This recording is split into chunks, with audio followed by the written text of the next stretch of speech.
یار پا جنید سویرے ہمارے محلے کا ایک بڑا سمجھدار پڑھا لکھا آدمی ہے، تیفا UPS، بہت سیاح بندہ ہے. چلتا کہ بہت ہے آج کل، سیاح ہی ہوگا نا چل چل کے. اور نہیں وہ عقل مند بڑا، مطلب اوکھے ویلے کام آتا ہے سارے محلے کے، ویسے پڑھا لکھا بندہ ہے اس لیے اسے UPS کہتے ہیں. تیفا UPS بڑا اچھا سمجھدار آدمی ہے. اچھا. وہ صبح دوران بحث مجھے کہنے لگا، بحث ہو رہی تھی یہ جو حالات ہوئے ہیں یمن اور ایران اور یہ سعودی عرب کے خراب، میں نے کہا اس میں ذمہ دار کون ہے؟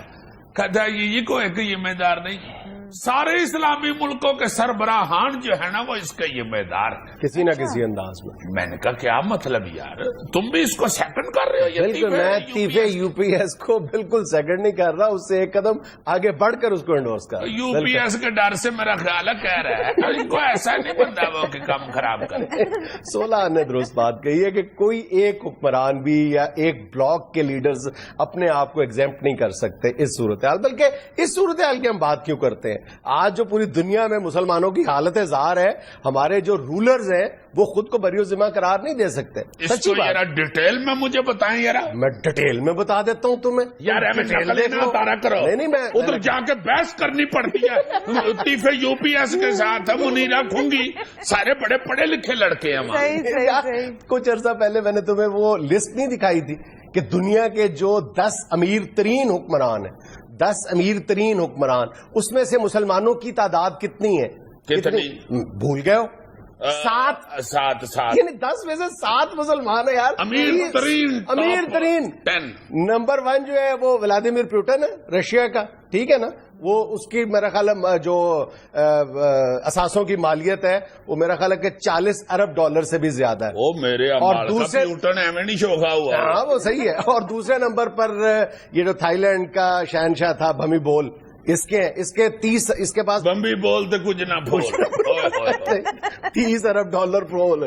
ہاں جی، $30 ارب کا مالک ہے. ہاں جی. اچھا اس کے بعد یہ پہلے 2 چھوڑ دو، اس کے بعد جو اگلے یعنی 8 ہیں ان میں سے صرف 1 غیر مسلم ہے، باقی 7 مسلمان ہیں. 3 سے شروع ہوتے ہیں. نمبر 1 جو ہیں وہ برونائی کے جو سلطان حسن البولکیہ ہیں. اندازہ کرو کہ وہ حسن البولکیہ کے جو اثاثوں کی مالیت ہے $20 ارب ہے. ٹھیک. اور ان کے پاس جو گاڑیاں ہیں نا ان کی مالیت $5 ارب ہے. $5 ارب کی گاڑیاں ہیں. اور دنیا میں سب سے بڑا گھر دنیا میں وہ حسن البولکیہ کا ہے. 1788 کمرے ہیں ان کے محل میں. کتنے افسوس کی بات. رقبے کے لحاظ سے یہ دنیا کا سب سے بڑا گھر ہے اور اکوموڈیشن کے حوالے سے یہ دوسرے نمبر پہ آتا ہے. اگر ایک گاڑی ان کے گیرج سے نکالنی ہو نا تو 1.5 گھنٹہ لگتا ہے. اب اندازے لگاؤ تم ذرا. اور چوتھے نمبر پہ جن کا ابھی حال ہی میں انتقال ہوا ہے سعودی عرب کے شاہ عبداللہ، $18 ارب تھے ان کے پاس. ٹھیک ہے. اور 5ویں نمبر پہ UAE کے شیخ خلیفہ بن زید ال نہیان، ان کی مالیت، ان کے اثاثوں کی مالیت $15 ارب تھی. پھر UAE کے وزیر اعظم محمد بن راشد ال مکتوم، ان کے پاس $8 ارب تھے. پھر مراکو کے شہنشاہ محمد، ان کے پاس $3 ارب تھے. پھر سابق لبنانی وزیر اعظم جو سعد الحریری، ان کے پاس $3 ارب تھے. پھر اسی طرح شمالی کوریا کے، یہ بیچ میں ایک میرا خیال 8ویں یا 9ویں نمبر پہ. پھر قازقستان کے وزیر اعظم، ان کے پاس بھی میرا خیال $2 یا $2.5 ارب تھے. ابھی یہ ریسنٹ پاسٹ کی بات کر رہا ہوں. اگر تھوڑا سا پیچھے چلے جاؤ تو حسنی مبارک کے پاس $70 ارب تھے اور انڈونیشیا کے سہارتو کے پاس $35 ارب تھے. اور آج اگر تم ان مسلمان جو رولرز ہیں ان کی دولت اکٹھی کر لو نا تو $150 ارب سے زیادہ بنتی ہے. کیا تکلیف ہے یار تمہیں؟ مجھے تکلیف بھی میں بتا دیتا ہوں. تکلیف مجھے بیمار کر رہا ہے. نہیں تکلیف کیا ہے؟ میں دیکھو ماڑا بندہ بیچارے سن میں اپنی تکلیف تمہیں بتانے لگا. میری تکلیف یہ ہے کہ بہت اچھی بات ہے کہ 10 میں سے 7 مسلمان ملکوں کے رولرز ہیں امیر ترین، لیکن میری تکلیف یہ ہے کہ اب ذرا آ جاؤ کہ ان ملکوں کی اکانومی کیا ہے. یعنی یہ تو رولرز کی اکانومی ہے نا. ابھی ان میں نے جو پاکستان کے دو بڑے خاندان ہیں، نواز شریف فیملی اور زرداری صاحب، ان کو شامل نہیں کیا، جن کے پاس غالباً $1.4 بلین اور $1.8 بلین ہیں، اور جو ڈکلیئرڈ ہے، انڈکلیئرڈ کہا جاتا ہے کہ اس سے کہیں زیادہ، ٹاپ 10 میں غالباً وہ آتے ہیں. لیکن تم ایک طرف ان مسلمان حکمرانوں کی دولت کے انبار دیکھو، دوسری طرف ان مسلمان ملکوں کی اکانومی پہ نظر ڈالو. حیرت ہوتی ہے، افسوس ہوتا ہے کہ پوری دنیا کے مسلمان ملکوں کی اکانومی کو ملا لو نا تو ان کا ٹوٹل جو جی ڈی پی ہے پتہ کتنا بنتا ہے؟ کتنا؟ صرف $2 ٹریلین. یہ $2 ٹریلین کتنا ہے؟ یہ جرمنی سے بھی کم ہے. ہاں جی، جرمنی کی جو ٹوٹل جی ڈی پی ہے وہ $2.1 ٹریلین ہے. کیا مطلب؟ کیا مطلب؟ یہ سیدھا ہے. Don't tell me. Yes I am telling you. پورے اسلامی ممالک کی اکانومی کٹھی کر لی جائے تو جرمنی سے چھوٹی بنتی ہے. چلو کل کریں گے اب باقی شو میرا بھی. بہت شکریہ. امریکہ کی پتہ کتنی ہے؟ کتنی؟ 10.4. بیٹھ جاؤ.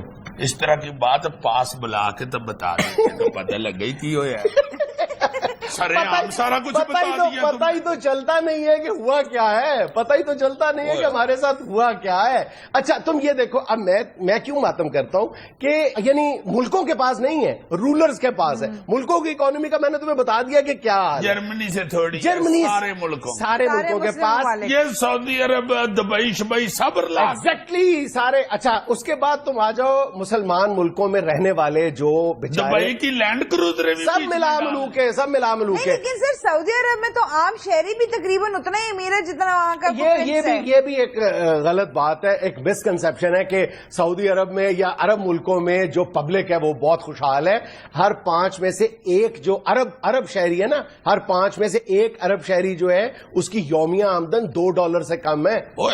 اصل میں ساروں نے کپڑے ایک جیسے پہنے تو لگتا ہے پیسے بھی ان کے پاس جیسے ہی ہوں. تم کتنے افسوس کی بات ہے. دیکھو کہ میں تو بار بار یہی کہہ رہا ہوں کہ رولرز کی حالت یہ ہے، ملکی اکانومیز کی حالت دیکھ لو کیا ہے. عوام کی اس سے بھی زیادہ پتلی حالت ہے کہ اگر یعنی دنیا میں اس وقت جو ٹوٹل پاپولیشن کا مسلمان جو حصہ ہے وہ 24% ہے نا. بالکل. لیکن اگر دنیا کے 100 غریب لیے جائیں تو 50 مسلمان ہیں. یعنی آبادی میں ہم چوتھا حصہ ہیں اور غربت میں ہمارا حصہ آدھا ہے. اندازہ کرو. اور صرف جو OIC کے رکن ممالک کو دیکھا جائے تو وہاں پہ 40% سے جو زیادہ عوام ہے وہ خط غربت سے نیچے کی زندگی گزار رہی ہے. کوئی بات اچھا نہیں چاہے رہنے دو. نہیں میں نہیں تھوڑی سی نہیں میری بات سنو. تمہیں اس سے بھی زیادہ افسوسناک بات. لے لو چاہے ذرا حوصلہ ہو جائے. کیسے حوصلہ ہو جائے گا؟ وہ مانی میرا لے لو. میری بات سنو.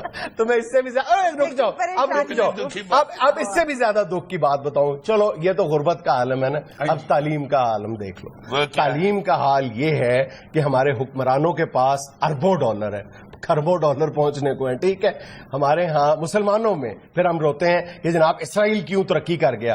اسرائیل اس لیے ترقی کر گیا کہ وہاں پہ پبلک خوشحال ہے اور وہ لوگ تعلیم کو اہمیت دیتے ہیں. ہم کتنی اہمیت دیتے ہیں کہ ہمارے ہاں اگر پوری دنیا میں 1 ارب 60 کروڑ مسلمان ہیں، اس میں سے 80 کروڑ جاہل ہیں.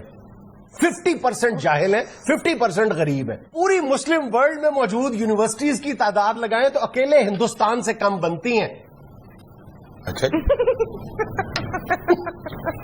اب آپ اپنی سیٹ پہ جا کے بیٹھ جاؤ. ٹھیک ہے. ذرا چل پھر لوں، ذرا صحت ٹھیک رہتی ہے. اتنی افسوسناک باتیں سننے کے بعد ایک جگہ پہ بیٹھنا جو ہے یہ خطرناک بھی ثابت ہو سکتا ہے. لو جی، ویسے میں آپ کو ایک بات بتاؤں، اپنا انالیسز. آج مجھے اس بات کی سمجھ آ گئی ہے کہ جو رسول پاک صلی اللہ علیہ وسلم نے اس وقت طریقہ رائج کیا تھا نا، وہ بیت المال والا، اور وہ جو اس کے بعد حضرت عمر فاروق نے جس طرح کا وضع کیا تھا سارا سسٹم، وہ کس لیے تھا؟ وہ اسی لیے تھا، سارے برابر اسی لیے کیے گئے تھے کہ یہ نہ ہو کہیں کہ دولت ساری ایک نکر ہی لگی رہے اور بندے مر جائیں اور ادھر ہی پڑی پڑی ضائع ہو جائے, چوہے ہی کھا جائیں اس کو.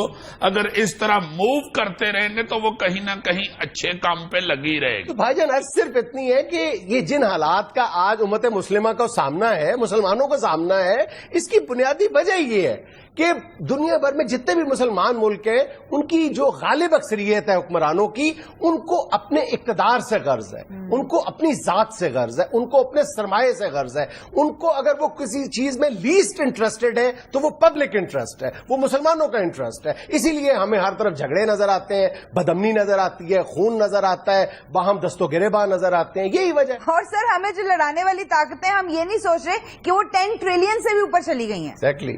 یہ سسٹم ایسے نہیں ٹھیک ہونا, مجھے اپنا اسکوٹر بیچنا ہی پڑے گا. ناظرین یہاں میں لینا ایک چھوٹا سا وقفہ, ہمارے ساتھ رہیے گا.